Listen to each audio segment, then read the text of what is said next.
Hey guys, Matt here. So, literally 1 week from now, Gevo will be reporting its second quarter earnings. Now, in my previous pre-earnings videos, I would have very lax expectations because, I mean, Gevo's deliverables were a ways away. I think this will be the last quarter in which I do that. And that is for a good reason.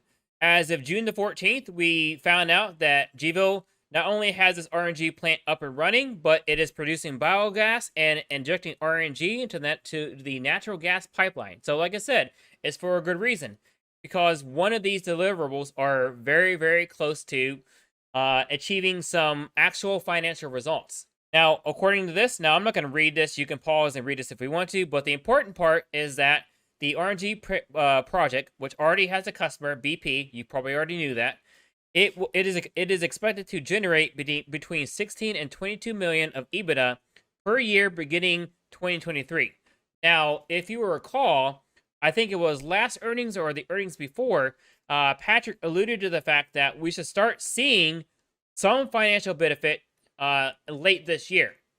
Now, keep in mind that when Gevo reports these earnings in August, well, next week, they will technically be halfway through quarter three. What I'm saying is that they should already have an idea as to when they're going to start getting the money, some sort of guidance as to when these deliverables are going to start hitting. Now, as far as analyst expectations, they have Gevo actually dropping this quarter. Now, there are only 3 analysts, so it's not exactly the biggest sample size, but they got Gevo dropping a little bit, coming at an average of 400K in revenue. Now, I hope they at least meet that.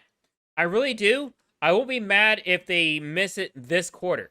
But starting next quarter, I think analysts are starting to factor in some of the deliverables from the RNG plant. I think they're expecting it to start hitting, but I guess we'll find out next week. They have Gevo going from 270K to 750K. Now, that's a big jump. I really hope Gevo meets that. Now, for the full year, now, there are only 2 analysts reporting. They have Gevo going from 533K to 7.8 million. Now, I think they are largely depending on the RNG plant, the money to start hitting in the fourth quarter, which is what I'm expecting as well, at least as far as what Patrick is saying.